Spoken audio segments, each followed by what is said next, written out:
Hello everyone and welcome back. I'm going to start a new series where I basically just do like a little Seattle Mariners podcast type of deal. So every day I'll just go over the Mariners games, how it went, what went wrong, what went well. Yeah, and just I'm a Mariners fan. I want to talk about the Mariners. So let's get into it. So the Mariners had a split doubleheader on Saturday against the Los Angeles Angels. And the Angels obviously aren't a very good team, but the Mariners have really struggled against him this year. And I was really looking for 2 wins today, and unfortunately yesterday, and unfortunately they did not get that. They won game one, but lost game two. And in game one, uh, George Kirby tossed a gem of a game. He was phenomenal. He went 6 innings, only giving up 1 run, and that's all we needed was just 2 runs on offense because of George Kirby's pitching and our bullpen. So we got the 2 runs off of a Ty France 2-run home run, but the big story of this game was George Kirby and the bullpen.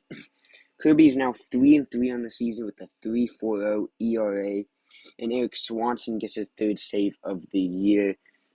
Ty France, he's back.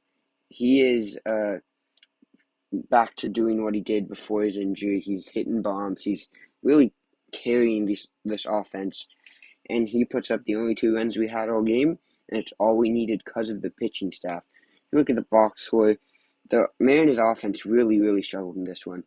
We had Kelenic. Kelenic reached on a fielder's choice and then advanced to second on a wild pitch and then got to third, and then France hit a 2-run home run to take a 2-1 lead, and the Mariners held out the lead for the entire game.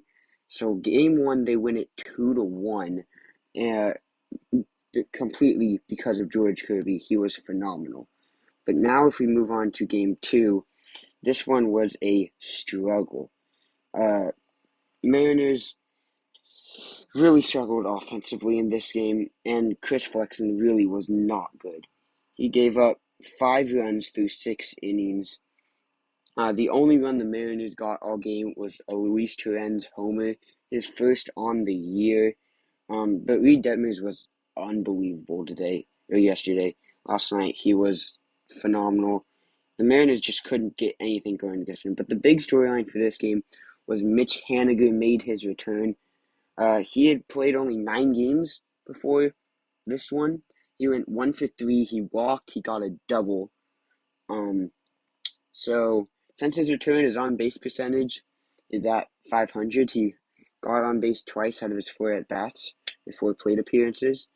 But other than that, there's really nothing good that the Mariners can look forward to, because the only thing they got going on offense was the Torrens homer, and Luis Torrens will not be on the team soon once they get the new catcher they traded for here.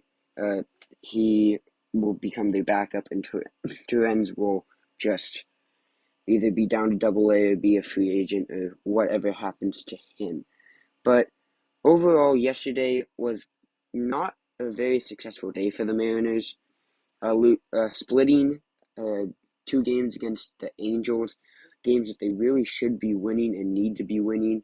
Because if you look at the standings now, they only have a 1-game lead in the wild card. They're tied with Tampa, 2 games behind Toronto, but Baltimore is just a game behind them. Cleveland just 2, White Sox just 3, and the Boston Red Sox are 4 games behind them. And they're completely out of the division now. They're 12 games back. Entering the All-Star break, I was hopeful that they would have a chance at the division. They were only 9 games back with a lot of games against Houston, and they just couldn't beat Houston. They've really struggled since the All-Star break, but they're hoping to get back on track. They have a pretty easy schedule for the remaining of August, other than 3 games against the Yankees. They should be able to have a pretty successful month of August and get a comfortable cushion in the wild card race. But yeah, Mariners playing the Angels in a couple hours now. The final game of the series, Mariners looking to tie it and split the series. Marco Gonzalez on the mound for the M's, and they've got a pretty solid lineup today. Frazier batting leadoff, Ty France second, Haniger third, Eugenio Suarez batting in the 4-hole, the cleanup hitter. Jesse Winker batting 5th, Cal Raleigh 6th, J.P. Crawford down to 7. Sam Haggerty, who's been pretty hot, is at batting 8th, and then Jared Kelenic batting 9th. So, hoping for a win for the Mariners today. Yeah, that's all I got. If you enjoyed this, make sure to like, subscribe. I'll see you next time. Peace.